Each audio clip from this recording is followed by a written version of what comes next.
In case you weren't aware, remodeling on TV isn't real. The products that they show are often provided for free, which takes away your choices. The space is usually designed by the show's host, which leaves you with little input. And then they show time frames of 3 or 4 days, which no bathroom can legally be remodeled that fast while getting permits and inspections. And the costs they also show are highly inaccurate because labor, the biggest part of the job, is provided by you or friends or contractors wanting free advertisement or the TV host. But they count it as free. We're here in St. Paul, Minnesota, remodeling a bathroom in this 1922 Center Hall Colonial. At Castle Building and Remodeling, we remodeled over 50 bathrooms in 2011. We decided to shoot video of an entire bathroom remodel so we could show how bathroom remodeling really works. Welcome to Remodeling, not as seen on TV. With the complete remodel, Castle will gut the walls to the studs, removing the original plaster and lath walls, tile flooring, vanities, and sink. Because older homes were built to last, demo can be tough. This bathroom had wire mesh behind the tile to strengthen the walls and ensure the tile was never removed. Also note that the ceiling is typically not torn out to avoid needing to re-insulate the attic above. Demolition of a bathroom typically takes about 2 days to complete. All debris is hauled to the dumpster. A sledgehammer is needed to break up the tub so it can be removed. Some homeowners elect to do demo themselves. We have heard it can be quite therapeutic. After demo is complete, framing can begin. Framing is needed to fur out the walls and to prepare for a new recessed medicine cabinet. After framing is complete and inspected, the walls can be insulated and a vapor barrier can be installed.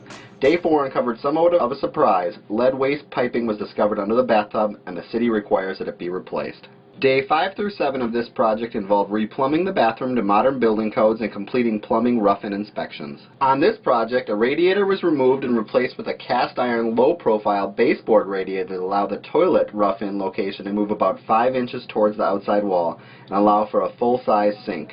During this time, a new bath fan was also installed along with an insulated vent and vapor barrier by a licensed HVAC company.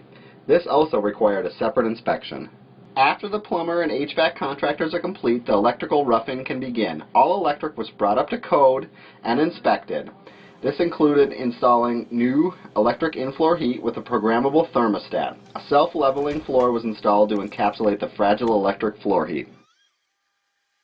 Hauling a heavy cast iron bathtub up a flight of stairs can be a Herculean task. We often need to hire professional piano movers for larger, deeper soaking tubs. Ensuring the tub is level is critical for proper draining. Installing new sheetrock and cutting holes for electrical and plumbing usually takes at least a half day. In this case, we used half-inch sheetrock on the walls and covered the original plaster ceiling with quarter-inch sheetrock. The second day of sheetrock involves adding a layer of mud and tape to cover all seams. When the first coat of mud dries, a second coat can be applied. Once that is dried, the seams can be sanded smooth. Once the walls are smooth, they can be primed and prepared for paint. One coat of paint was applied later on this day after the primer dried. A certified tile backer should always be installed behind tile. The first step with tile install is laying out your pattern so there are even cut pieces in the corners. To begin tiling, a mastic is applied to the backer and tile is installed over the mastic. Tile is installed from the bottom up. The client chose a classic white subway tile in a staggered bond pattern. A white, black, and Carrera decorative insert was used to add visual interest. A Corian corner shelf was installed and tile was installed all the way to the ceiling. A 12 by 12 porcelain tile was chosen for the floor. Once again, when preparing to tile the floor, determining the layout of the tile is critical. The tile has a classic Carrera marble look, but at an affordable price point. Spacers are used to ensure equal spacing is maintained. Beadboard wainscoting was installed to maintain the classic look and feel, but is a lower cost alternative to tiling the walls. Grouting the tile floor and shower surround is one of the finishing steps of tile. Note, sealing the grout is not shown in the video but was completed and is an important step in protecting your grout from discoloration. Positioning of grab bars and shower curtain rods at the right height takes some planning. You may want to consult an expert or Google grab bar positioning to research the best heights and locations. Caulking to keep water out is a last step in installing all accessories. Traditional flat casing with backband was installed in the window and door. As you will notice, we installed wax paper behind the casing. This allows for quicker finishing and eliminates the need to tape and prep for trim painting. The top cap is installed on the beadboard. All millwork is finished with a bead of caulk to cover any gaps and prepare for paint. There is no footage available of the millwork being painted. The window and door casing was painted white, and on day 21, Castle said, "Let there be light." At this point, the electricians came back to install and hook up the bath fan, lighting fixtures, and install switches and plate covers, and have a final electrical inspection of their work. And on day 22, Castle said, "Let there be water." At this point, the plumbers came back to install the shower handle, shower faucet, pedestal sink, sink faucet, and have a final inspection of their plumbing work. Delivering and installing the tall linen cabinet in the niche next to the bathtub was quite a feat. Please note the beadboard next to the cabinet needed to be done after the cabinet was installed. On the final day, the space was given a final cleanup, and several punch list items were corrected to finish the project.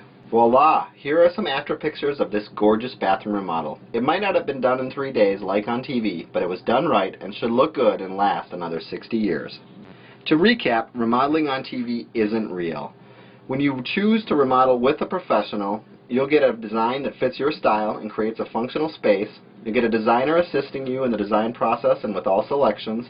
You get a completed bathroom remodel within about 20 to 30 days, and a project that's planned from start to finish and no surprises along the way.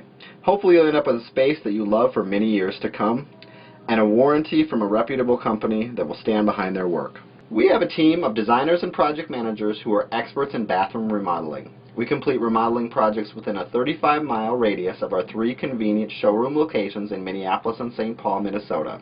Outside of the 35-mile radius, we offer design services and a unique bath-in-a-box option that allows us to ship you nearly all the materials you need for your bathroom remodeling project. Visit castlebri.com to find out more.